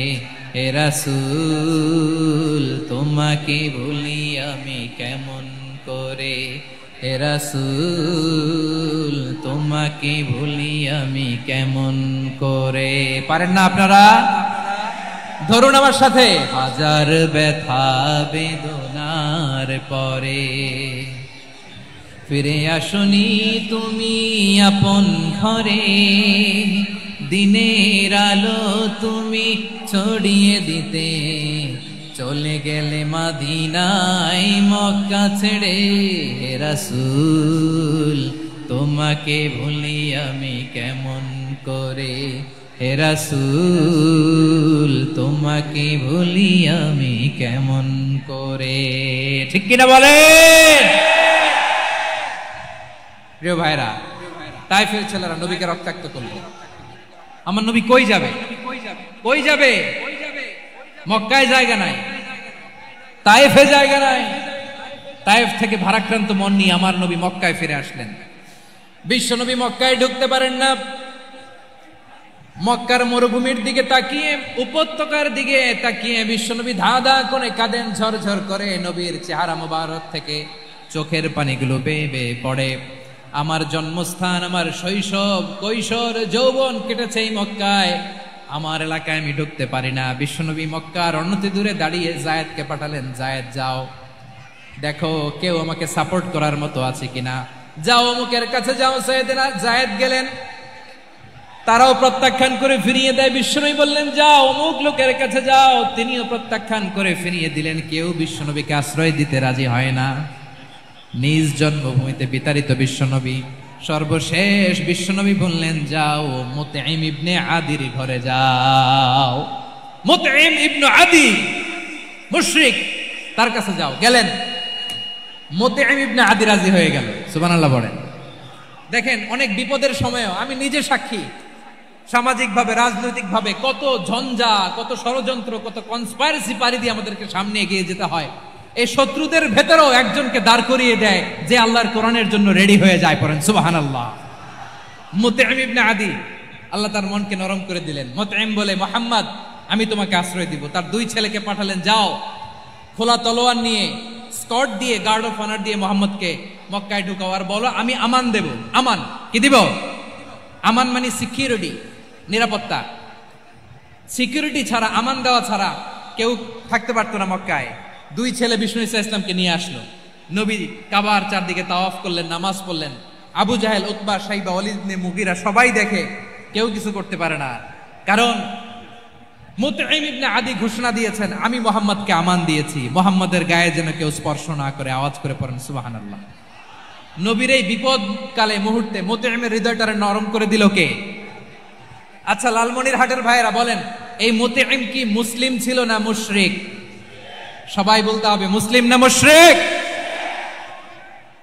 তাহলে মুশরিকের কাছ থেকে নবী পলিটিক্যাল অ্যাসাইলাম, আধুনিক রাষ্ট্রবিজ্ঞানের ভাষায় পলিটিক্যাল অ্যাসাইলাম, যেটাকে বলে রাজনৈতিক আশ্রয়, উনার আমান বা নিরাপত্তার এই ঘোষণায় তিনি মক্কায় ঢুকলেন। যতদিন নিরাপত্তা ছিল ছিলেন। মুতঈম যখন মারা গেল, বিষ্ণু ইসলাম হিজরত করে মদিনায় চলে গেলেন। সুবহানাল্লাহ। কিন্তু মুতঈম যে বিশ্বনবীর উপকার করছে এটা বিশ্বনবী ভুলে নাই। আমাদের অনেকে আছে উপকার করার পরে আর খেয়াল থাকে না, খাওয়ার পরে গলা দিয়ে নামলে আর খেয়াল থাকে না। এরকম আছে না নাই? আমার নবী ভুলে নাই। বদরের প্রান্তরে 70 জন কাফেরকে যখন বন্দী করে বিশ্বনবীর সামনে হাঁটু গেড়ে দাঁড় করানো হলো, বসানো হলো, 70 জন কাফের। কয়জন? বিশ্বনবী তাদের দিকে তাকিয়ে বললেন, সহিহ বুখারীর বর্ণনা, লাউ কানাল মুতঈম ইবনে আদি হাইয়ান সুম্মা কাল্লামানি হাউলাই নাতনা লা তারাকতুহুম লাহু। বদরের প্রান্তরে 70 জন বন্দী কাফিরের দিকে তাকিয়ে আমার নবী বললেন, আজকে মুতঈম ইবনে আদি যদি বেঁচে থাকতো আর তোমাদের 70 জনের ব্যাপারে যদি মুতঈম এক বাক্যে একটা সুপারিশ করত, তার সম্মানে আজকে তোদের সবাইকে আমি মাফ করে দিতাম। সুবহানাল্লাহ। নাই ওই যে চিল্লাচিল্লি যে কথা বোঝে নাই, কোন জিনিস মিস করছে ওরা নিজেরাও বোঝে নাই। বিশ্বনবী মুতঈমের এই সাহায্যের কথা বলে নাই। 70 জন মুশরিক হাঁটু গেড়ে বসা, নবী চাইলে এখনই এক্সিকিউশন অর্ডার দিতে পারে। তিনি বললেন, আজকে যদি মুতঈম বেঁচে থাকতো আর মুতঈম যদি তোদের জন্য সুপারিশ করতে, এই আবর্জনাগুলোর ব্যাপারে সুপারিশ করতে, আমি মুহূর্তেই তোদেরকে এমনি মাফ করে দিতাম। এবার বলেন, ইসলাম কি ন্যারো মাইন্ডেড না ব্রড মাইন্ডেড? শুধু তাই নয়, যাকে যে সম্মান দেয়ার আমার নবী দিতেন, হোক আস্তিক হোক নাস্তিক, হোক মুসলিম হোক অমুসলিম। বিষ্ণু ইসলাম যখন রোমান সম্রাটের কাছে চিঠি লিখেছেন, আমার প্রিয় লালমনিরহাটের ভাইরা, অল্প কয়েক মিনিট কয়েকটা জরুরি কথা বলবো। এদিকে তাকান, এদিকে তাকান। রোমান সম্রাটের কাছে বিশ্বনবী যখন চিঠি লিখলেন মিন মুহাম্মদ রাসূলিল্লাহ ইলা হিরাকলা আযীমির রোম। মুহাম্মদের পক্ষ থেকে হিরাক্লিয়াসের কাছে, যিনি হচ্ছেন আযীমির রোম। এটা নবী নিজ থেকে বানায় লিখছেন অতিরিক্ত সম্মান দিয়ে। কোন রাষ্ট্রপ্রধান যখন আসে তাদেরকে আমরা কি বলি জানেন? তার নামের শেষে HE এটা লিখতে হয়। H.E. মানে হিজ এক্সেলেন্সি। কি লেখে? হিজ এক্সেলেন্সি অথবা ইউর হাইনেস, ইউর ম্যাজেস্টি। দেখেন, বিশ্বনবী সাল্লাল্লাহু আলাইহি ওয়াসাল্লাম সব নবীদেরও নবী। তিনি একজন মুশরিক খ্রিস্টান সম্রাট, রোমান সম্রাটের কাছে চিঠি লিখতে যায়, লিখতেছে ইলা হিরাকলা আযীমির রোম। হিরাক্লিয়াসের কাছে আমার চিঠি, যিনি রোমের আযীম, হিজ হাইনেস, মানে রোমের অনেক সম্মানিত এক বাহাদুর। আওয়াজ করে বলেন সুবহানাল্লাহ। তার মানে যাকে যে সম্মান দেয়ার এটা বিশ্বনবী দিতেন। এমনকি যে ইহুদিরা ভালো ছিল, এই ইহুদিদেরও প্রশংসা করেছেন বিশ্বনবী মুহাম্মদুর রাসূলুল্লাহ সাল্লাল্লাহু আলাইহি ওয়াসাল্লাম। এক ইহুদির প্রশংসা করেছেন বিশ্বনবী। ইহুদির কার? আমি তো আমার ভাইয়ের প্রশংসা করি না, আমি তো এক আলেম আরেক আলেমরে স্পেস দেই না, আমি তো এক দায়ী আরেক দায়ীর সাথে বসতে চাই না। আমার নবী ইহুদির প্রশংসা করে। কার প্রশংসা? ওই ইহুদির নাম ছিল মুখাইরেক। সিরাত গ্রন্থ ঘাটলে পাবেন। তিনি বলেছেন মুখাইরিক খাইরু ইয়াহুদ, Mukhairiq is the best of the Jews, জুইশদের মধ্যে সে সবচেয়ে ভালো। কেন প্রশংসা করলেন তার? এর কারণ মদিনা চার্টারে কথা ছিল সব ধর্মের মুসলিম, মুশরিক, ইহুদিরা মিলে মদিনাকে রক্ষা করবে। কিন্তু তৃতীয় হিজরিতে যখন উহুদের যুদ্ধ শুরু হলো, সবার কথা ছিল যেই আক্রমণ করে আমরা মদিনাকে বাঁচাবো। কোন শহরকে বাঁচাবো? মদিনাকে। কিন্তু কুরাইশরা যখন অ্যাটাক করলো, ইহুদিরা আর আসে না, ইহুদিরা আর বেরোয় না। বিষ্ণু বললেন, ওহে ইহুদিরা, তোমরা না চুক্তি করলে আমার সাথে যে মদিনা বাঁচাতে সবাই ঝাঁপিয়ে পড়বো, আসো। একটা ইহুদিও বেরোয় না, কেউ আসে নাই সেদিন, একজন ছাড়া, তার নাম মুখাইরেক। তার নাম কি? মুখাইরেক বাহাদুরের মতো ঘোড়সাওয়ার হয়ে বেরিয়ে গেলেন এবং বললেন, গোটা ইহুদি সাম্রাজ্যের একজনও যদি না আসে, আমি মুখাইরেককে কেউ ঘরে আটকে রাখতে পারবে না। বেরিয়ে আসলেন, এসে বললেন, আমি মুহাম্মদের পক্ষে যুদ্ধ করব।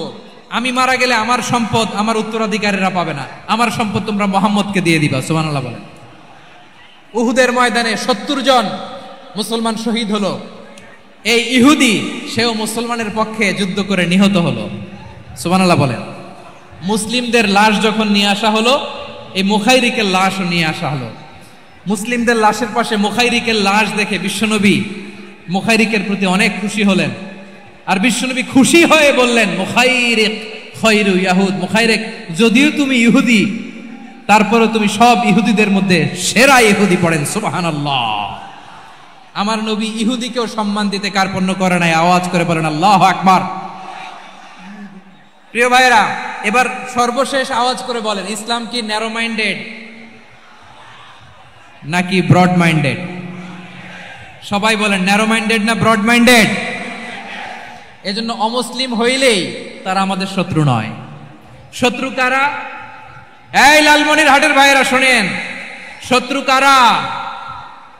যে সমস্ত অমুসলিম আমাদেরকে নিশ্চিহ্ন করে দিতে চায়, যে সমস্ত অমুসলিম আমাদের ভূখণ্ড থেকে আমাদেরকে তাড়িয়ে দিতে চায়, যে সমস্ত অমুসলিম আমার ধর্ম নিয়ে তুচ্ছতাচ্ছিল্য করে চিল্লায় বলেন ঠিক কিনা, তারা আমাদের শত্রু। সাধারণ অমুসলিমরা আমার শত্রু নয়। এই যে হিন্দুরা থাকে, এরা আমার ভাই, বৌদ্ধরা আমার ভাই, খ্রিস্টানরা আমার ভাই, ইহুদিরা আমার ভাই। তারা দিনই ভাই নয়, তারা মায়ের পেটের ভাই নয়, তারা মানবিক দিক থেকে ভাই। ও মানুষ, আমিও মানুষ। ইসলাম মানুষকে সম্মান করে, চিল্লায় বলো ঠিক কিনা। যারা আমাদের অস্তিত্বকে নিশ্চিহ্ন করতে চায়, যারা আমাদের ভূখণ্ডকে দখল করতে চায়, যারা আমাদেরকে নিয়ে মকারি করে, ফান করে, টিটকারি করে, আমার ধর্ম নিয়ে খেলা করে, তাচ্ছিল্য করে, ওদের বিরুদ্ধে আমাদের জিহাদ। সাধারণ মুসলিম আমাদের শত্রু নয়। আপনি জানেন নিউ ইয়র্কে, আমি তো নিউ ইয়র্কে ছিলাম অনেকদিন, ওখানে ফিলিস্তিনিদের পক্ষে যখন আমরা মিছিল করেছি, অনেক ইহুদি আমাদের সাথে মিছিলে দাঁড়িয়েছে। কারণ ওরাও জানে এই ভূখণ্ড ফিলিস্তিনিদের ভূখণ্ড। আওয়াজ করে বলো লালমনিরহাট ঠিক কিনা।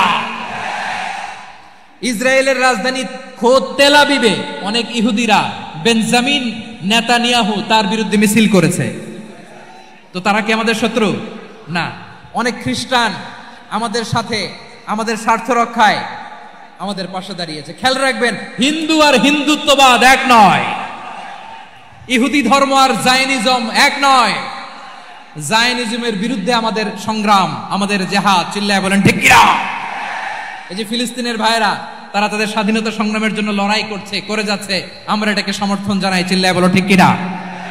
কাশ্মীরের ভাইরা স্বাধীনতার জন্য সংগ্রাম করছে, আমরা সেই সংগ্রামকে সমর্থন জানাই, আওয়াজ করে বলো ঠিক কিনা। যারাই আমাদের ইসলামকে নিশ্চিহ্ন করতে চায়, তাদের বিরুদ্ধে আমাদের সংগ্রাম, আওয়াজ করে বলতে হবে ঠিক কিনা। ওই সমস্ত দুর্বৃত্তদের সাথে আমাদের কোনো সম্পর্ক নাই। আমরা যদি ঐক্যবদ্ধ থাকতে পারি, ওই দুর্বৃত্তরা চান্স পাবে না। আমরা ঐক্যবদ্ধ থাকতে রাজি আছি।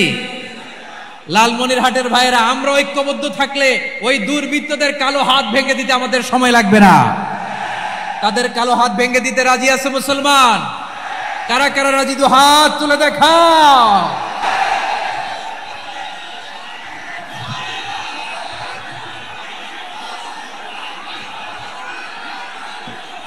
আমার প্রাণ প্রিয় লালমনিরহাটের ভাইয়েরা, শত্রু কাফের আর অশত্রু কাফেরের মধ্যে পার্থক্য আছে না নাই? আবু তালেব মুশরিক, আবু জাহেল মুশরিক, কিন্তু দুই মুশরিকে পার্থক্য আছে না নাই? আবু তালেব নবীর চাচা মুশরিক, মারা গিয়েছে মুশরিক অবস্থায়, কিন্তু আজীবন আমার নবীকে আগলে রেখেছে, আমার নবীকে সাপোর্ট করেছে, ভালোবেসেছে। আবু জাহেল মুশরিক, মারা গিয়েছে মুশরিক হিসেবে, আজীবন আমার নবীর বিরুদ্ধাচরণ করেছে। আবু জাহেলের শক্তি, সামর্থ্য, স্ট্র্যাটেজি, প্ল্যান সব আমার নবীর বিরুদ্ধে ছিল। আবু জাহেলের কারণে একটা দিন শান্তিতে আমার নবী মক্কায় ঘুমাতে পারে নাই। চিল্লায় বলেন ঠিক কিনা? এজন্য রব্বুল আলামিন বলেন, লা ইয়ানহাকুমুল্লাহু আনিল্লাযীনা লাম ইউকাতিলুকুম ফিদ-দীনি ওয়া লাম ইখরিজুকুম মিন দিয়ারিকুম আন তাবাররুহুম ওয়া তুকসিতু ইলাইহিম ইন্নাল্লাহা ইউহিব্বুল মুকসিতিন।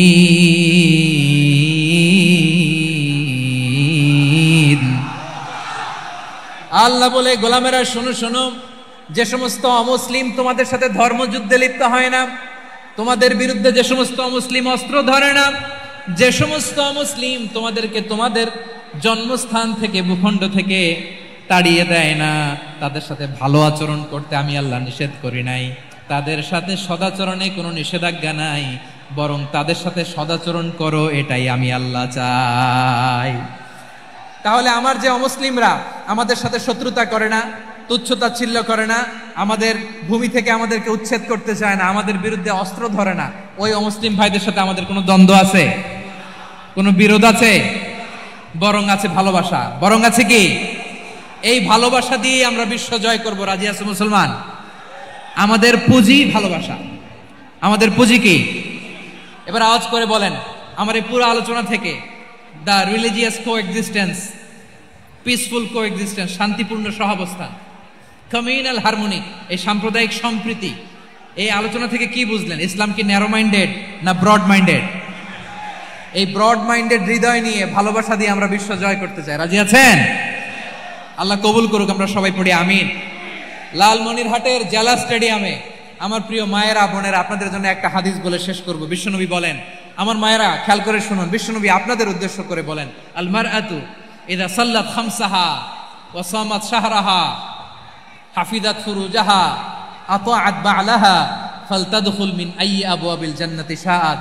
বিশ্বনবী বলেন, ও রমণীরা, ও নারীরা, যে সমস্ত নারী এই চারটা কাজ করবে, এই চারটা কাজের গ্যারান্টি দিবে, তাদেরকে জান্নাতের 8টা দরজার গ্যারান্টি দেয়া হবে। কি চারটা কাজ? 1 নাম্বার, আল মারআতু ইযা সাল্লাত খামসাহা, যে নারী 5 ওয়াক্ত নামাজ পড়ে। কি করে? জেলা স্টেডিয়ামে অবস্থানরত আমার নারীরা, বোনেরা, বিশ্বনবী আপনাদেরকে 4টা কাজের কথা বলেছেন, খুব বেশি না। 4টা করলে 8 জান্নাতের দরজা সব খোলা। কোনটা দিয়ে যাবেন? যেটা দিয়ে মনে চায়। 1 নাম্বার 5 ওয়াক্ত নামাজ। আমার বোনেরা জোহরের নামাজ পড়তে পড়তে এটা আসরে নিয়ে যায়, আসর পড়তে পড়তে এটা মাগরিবে নিয়ে যায়। এরকম আসরা নাই? লালমনিরহাটে হয়তো নাই। আমার বোনেরা এটা করবেন না। ইন্নাস সালাতা কানাত আলাল মুমিনিনা কিতাবাম মাওকুতা, সময় মতো পড়বেন। সামাত শাহরা, রমাদানের রোজাগুলো রাখবেন। হাফিজাত ফুরুজাহা, যে নারী তার চরিত্রকে হেফাজত করে, তার প্রাইভেট হেফাজত করে, তার লজ্জাস্থান হেফাজত করে। ও মায়েরা, আপনার এই গর্ভ যে কত দামি আপনি জানেন না।